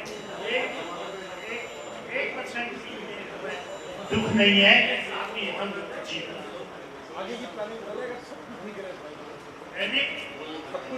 शाखा मंत्री ग्वालियर पिछले कोरोना काल में कुछ गतिविधि हमारी प्रभावित हुई हैं। पिछले 8 साल से ग्वालियर में हर महीने मासिक नमोकार मंत्र पाठ किया जाता है, जिसमें सभी पल्लीवाल समाज के परिवार इकट्ठे होकर हर महीने के पहले रविवार को एक जगह सभी लोग मिलकर 1 घंटे का नमोकार करते हैं। तो पिछले 1 साल में कोरोना की वजह से काफी प्रभावित हुआ है। तो हमारी कोशिश है अगले आगामी 9 वर्ष में 1 जनवरी के बाद इस प्रयास को पुनः जारी रखा जाए और नमोकार मंत्र का पाठ अनवरत रूप से चलता रहे। कोरोना काल में भी हम लोगों ने ऑनलाइन जूम के माध्यम से, वर्चुअल माध्यम से कई सारी गतिविधियां की। उनमें भी ये महावीर जयंती का हमने बिल्कुल 18 अप्रैल बीचों बीच कोरोना काल था, फिर भी हम सभी ने महावीर जयंती को बड़े ही अच्छे तरीके से घर में अपने पालना सजाकर भजन भक्ति करके सभी लोगों ने एक ही टाइम पे जूम मीटिंग पर एक साथ भक्ति की और वो महावीर जयंती का आयोजन किया। उसके बाद मई में हमने लाफ्टर चैलेंज, लोगों को डिप्रेशन से निकालने के लिए कोरोना काल में एक माहौल को अच्छा करने के लिए लाफ्टर चैलेंज प्रतियोगिता भी रखी ऑनलाइन, जिसमें बड़े बच्चे, लेडीज और बड़े बुजुर्गों ने सभी ने काफी अच्छे से जोक वीडियो बनाकर अपने भेजे और हमने उसमें भी विजेता घोषित किए। उसके बाद 2 महीने पहले अक्टूबर में 2 साल से सभी लोग अपने घरों में कैद थे, सभी की इच्छा थी तो हम 3 दिन के लिए 3 दिवसीय यात्रा का आयोजन किया, जिसमें 3 बसें ग्वालियर से जहाजपुर, चांदखेड़ी और बिजौलिया की गई थी, जिसमें 100 से ज्यादा लोगों ने तीर्थ यात्रा में गए और ये भी हमने गतिविधि की। आगे भी प्रयास है कि आगामी 6 महीने के अंदर हम एक और तीर्थ यात्रा का आयोजन करें ग्वालियर शाखा के लिए, ताकि लोगों को पुण्य लाभ मिल सके और नमोकार चलता रहे। बाकी एक हमारा और कार्यक्रम होता है हर साल, मिलन समारोह, जो कोरोना की वजह से पिछले 2 साल से नहीं हो पाया। वो भी हमारी कोशिश है कि जनवरी या फरवरी के महीने में अगर ये ओमिक्रॉन का हमला ज्यादा नहीं होता है तो मिलन समारोह भी हमारा जनवरी या फरवरी में आयोजित किया जाए। तो अगली 6 महीने की हमारी रूपरेखा कमेटी के साथ, कार्यकारिणी के साथ पूरी क्लियर है कि अगले 6 महीने में हम क्या क्या करने वाले हैं। धन्यवाद। बहुत बहुत धन्यवाद भाई गौरव। और अंत में जो मुझे शाखा अध्यक्ष मंत्री दिख रहे हैं गंगापुर से, वैसे एक मुद्दा भी गंगापुर की चर्चा का है, लेकिन वर्तमान में तो अभी शाखा अध्यक्ष मंत्री आप हैं। आपने त्याग पत्र दे दिया मुझे 3 महीने पहले कि हमारा कार्यकाल पूरा हुआ है, इसलिए हम पूरी कमेटी त्याग पत्र देते हैं। महासभा द्वारा निर्देशित किया गया कि आप विधान के अनुसार वहां पर चुनाव कराएं। जब तक आप अपने चुनाव नहीं हो जाते हैं तो आप इस जिम्मेदारी को निभाएं। इसलिए अभी वर्तमान शाखा अध्यक्ष मंत्री दोनों आए और अपनी। मैं सुरेश जैन, शाखा गंगापुर से अध्यक्ष, आप शाखा के महामंत्री हेमंत जैन, सम्माननीय मंचा सिंह अध्यक्ष महोदय, महामंत्री और अन्य सभी आगत। हमारी शाखा ने विगत 2 वर्षों में 3 बार वृक्षारोपण का कार्यक्रम किया और वृक्षारोपण के कार्यक्रम के साथ साथ हमारे यहाँ कई सारी यात्राएं हैं, जिसके वजह से 1-2 बार गंगापुर को कर्फ्यू का भी सामना करना पड़ा। उस कर्फ्यू पीरियड के बाद से हमारे यहाँ गणेश यात्रा निकलती है, तो उसका भी अच्छे से नेतृत्व और स्वागत इत्यादि हम लोगों ने किए। साथ में इसके अलावा 3 बार हम लोगों ने डायबिटीज और बीपी चेकअप के कैंप वगैरह जो है वो 3 बार आयोजित किए हैं। साथ में सामाजिक गतिविधियों में महाराज साहब को बिहार वगैरह करवाना, उनके आहार विहार की व्यवस्था करना, 20-20 किलोमीटर पैदल चलने के बाद भी उनको गंतव्य तक पहुंचाना और अगले शहर तक उनकी व्यवस्थाएं करना, ये सारे कार्यक्रमों को हम लोग संपन्न करते हैं। साथ में सामाजिक गतिविधियों के लिए भी महावीर जयंती का समाज का सामूहिक भोज जो होता है उसको भी संपन्न करने में अखिल भारतीय पल्लीवाल महासभा शाखा गंगापुर सिटी अपने आप में एक बहुत बड़ा अहम रोल अदा करती है, कलेक्शन का काम करती है और फिर उस आयोजन को संपन्न करती है। तो इस प्रकार के कई सारे कार्यक्रम आपने शायद वहाँ भी ग्वालियर जो सामूहिक विवाह सम्मेलन हुआ था, हम लोग वहाँ भी 8-10 लोग गए थे, जो भी हमसे बन पड़ा आपका सहयोग भी किया। तो इस प्रकार की गतिविधियां गंगापुर शाखा के द्वारा हमेशा की जाती रही हैं।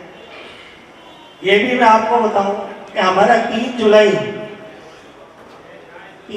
19 को हमारा जो है वो निर्वाचन हुआ था। पूर्व कार्यकारिणी जिसके अध्यक्ष श्री राजीव जी पल्लीवाल और जो रेवती प्रसाद जी जैन गंगापुर में हैं, आजकल तो वो इस दुनिया में नहीं रहे,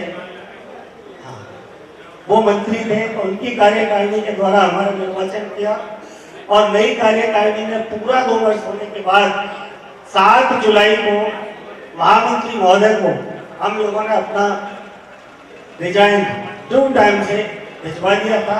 आप लोगों की ये सहमति हमको मिली है पत्र के माध्यम से कि आप जो हैं वो कार्यकारिणी के रूप में आप लोग कार्य करते रहें और हम उसी स्तर से अपनी गतिविधियों को आगे बढ़ाए हुए हैं।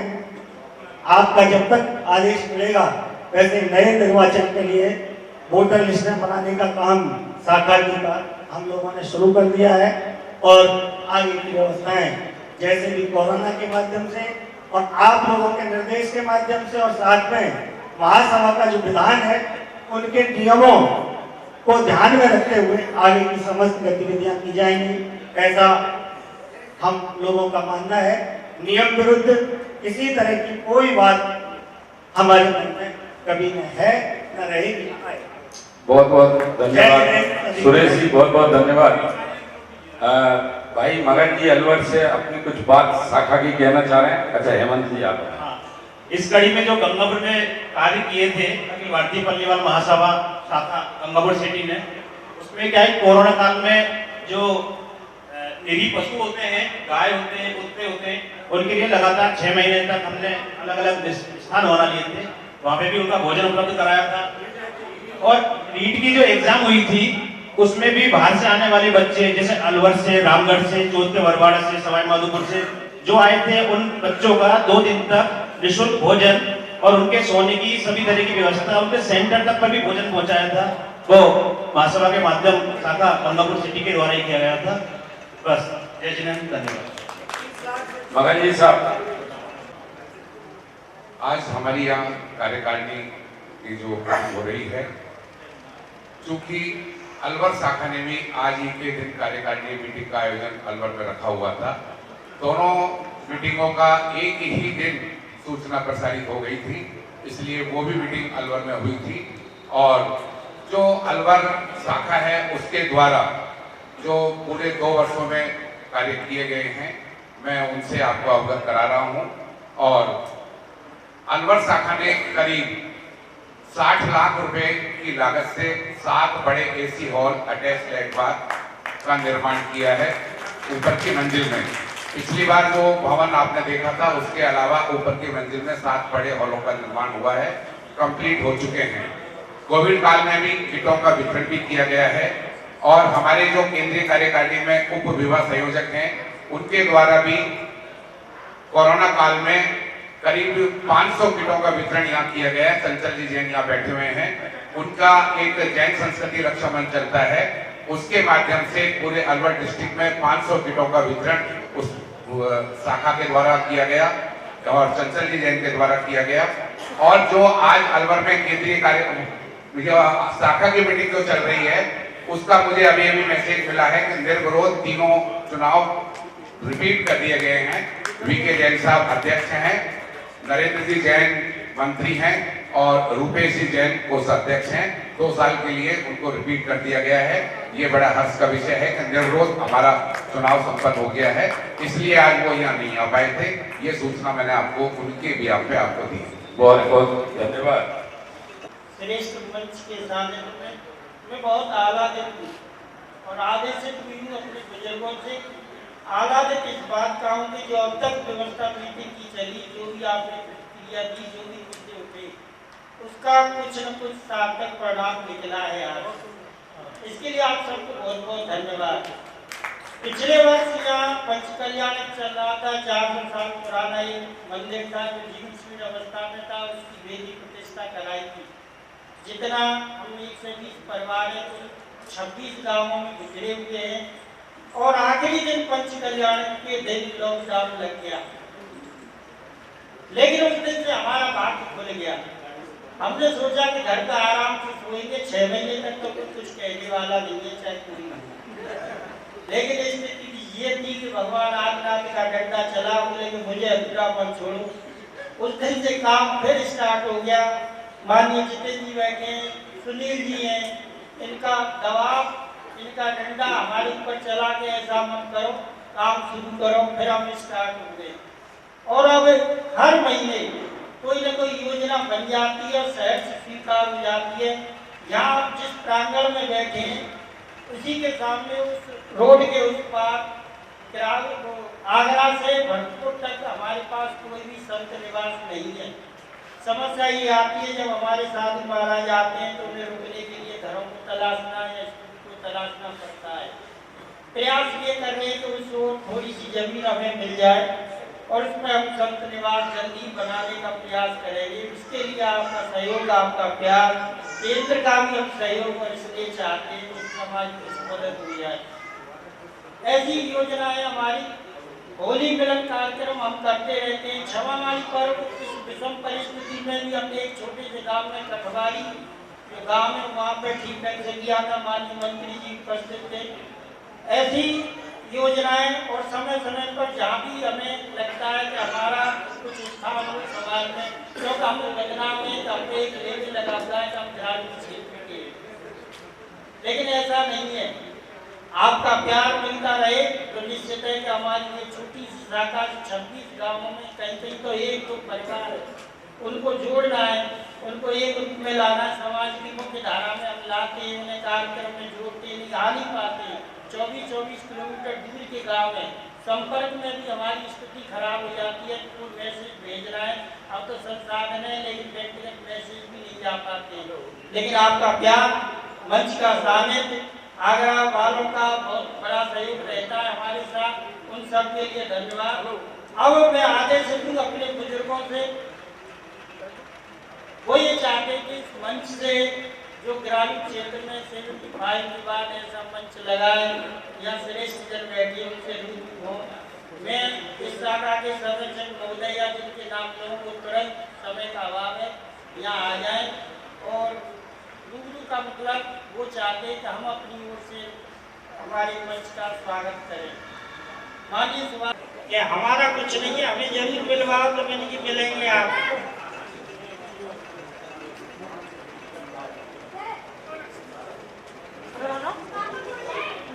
इसके बाद मैं आमंत्रित कर रहा हूँ भाई पंकज जैन, केंद्रीय कार्यकारिणी, वर्तमान अध्यक्ष मंत्री और अर्थ मंत्री पुष्पेंद्र जैन,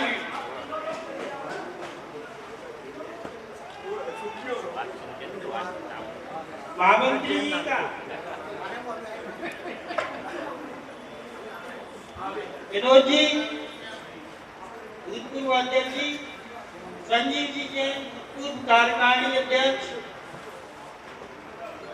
देवेश जी,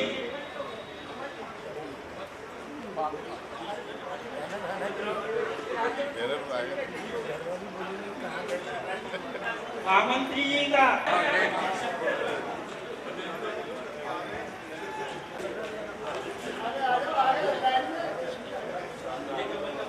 ग्रामीण अंचल के द्वारा महामंत्री का बहुत स्वागत, जोरदार तालियों के स्वागत होना चाहिए।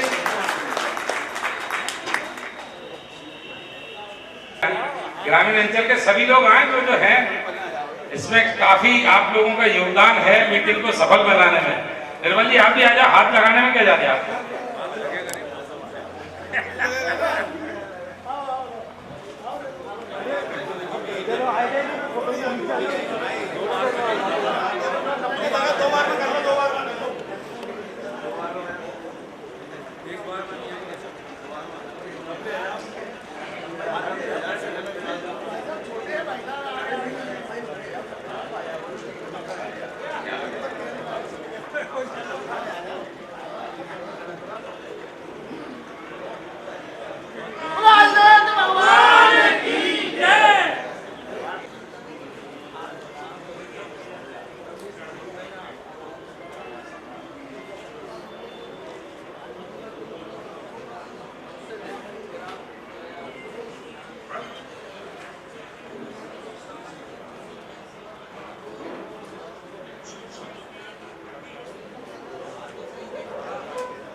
एक कार्य और हमारे बीच, जब सम्मान की कड़ी चल रही है, अगला सब्जेक्ट लूंगा, 2 मिनट का समय, एक कार्य और जो हमारे बीच रह गया है।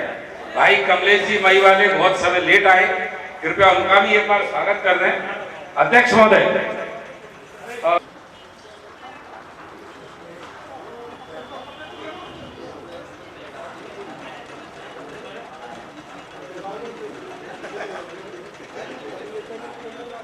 दिन बदल हमें विवाद है, कृपया मेरी बात ध्यान से सब सुन लें, फिर स्मरण पटल पे सबकी आएगी बात, अब चर्चा में लगेंगे, फिर बात नहीं आ पाएगी। सभी लोग पूरी बात सुन लें और फिर किसी के बोलने का अवसर हो तो अपनी राय भी दें। गंगापुर शाखा का हिंडौन में जो सदस्य उपस्थित थे, उभर कर विवाद आ गया था। विवाद तो पहले से था, 3 महीने 4 महीने पहले से था। ये गंगापुर का ही विवाद था, महासभा का कोई विवाद नहीं था। पूर्व कई वर्षों से जो मुझे रिकॉर्ड में मिला वो ये मिला कि राजीव जी अध्यक्ष हैं और माननीय रेवती प्रसाद जी मंत्री हैं। ये मेरे को रिकॉर्ड में मिला था। उसी आधार पर मैंने राजीव जी से रिक्वेस्ट किया था कि आप अपनी शाखा पे चुनाव कराएं। उस दृष्टि को देखते हुए राजीव जी ने चुनाव कराया। भाई सुरेश जी को अध्यक्ष और हेमंत जी को मंत्री बनाया गया। ये विवाद उभर के आया कि साहब गंगापुर में वैधानिक तरीके से चुनाव नहीं हुए, इसलिए हमने एक और शाखा गठित कर ली और उसका अध्यक्ष जो भी बना हो। मेरे तक जानकारी आई थी, लेकिन चूंकि महासभा का ऐसा नियम है कि एक जगह एक ही शाखा होगी, 2 शाखा नहीं होंगी। कोई भी अपनी मर्जी से 4 शाखा बना ले, 4 शाखा का अध्यक्ष मंत्री बन जाए, अलग अलग बन जाए, हर क्षेत्रों में बन जाए, ये उचित नहीं है। तो उनके मन में ऐसा आया कि शायद महासभा हमको एक्सेप्ट नहीं कर रही है। वो लोग महासभा में एक्सेप्ट नहीं होने चाहिए, हम होने चाहिए और चुनाव वैधानिक होने चाहिए। 2 शाखाएं बन गई, जिसका विवाद लेकर वो हिंडौन में आए। उनकी इच्छा ये थी कि हम हमारी शाखा को महासभा मान्यता दे और पूर्व की जो शाखा पिछले अध्यक्ष मंत्रियों द्वारा बनाई गई थी, नियम से महासभा ने उन्हीं को अधिकृत किया कर रखा था। विवाद आया, उस समय कार्यकारिणी में यह तय हुआ कि एक कमेटी बना दी जाए और कमेटी अपनी रिपोर्ट प्रस्तुत करे। आने के बाद काल का दुर्भाग्य, कोरोना काल लग गया और उसके बाद रिपोर्ट माननीय अध्यक्ष महोदय तक नहीं पहुंची, क्योंकि मैं जो भी निर्देश होगा माननीय अध्यक्ष महोदय के आदेश अनुसार ही उस क्रम को आगे बढ़ाऊंगा। वर्चुअल मीटिंग भी हुई, फिजिकल नहीं हो पाई, संभव नहीं था। एक बार पूना में मीटिंग हुई थी, जब मेंबर अधिक नहीं थे, कोरोना काल के अभाव से फिर दोबारा मीटिंग हुई थी। उस समय मेरे पास रिपोर्ट पूना में ही आई थी, जिसका अध्ययन मैंने नहीं किया था। बिना अध्ययन के मैं मंच पे क्या बोलता।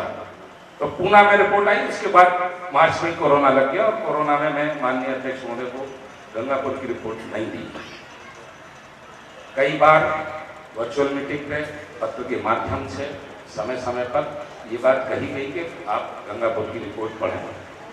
मैंने एक बार प्रयास भी किया कि गंगापुर की रिपोर्ट वर्चुअल मीटिंग पे सुना दूं।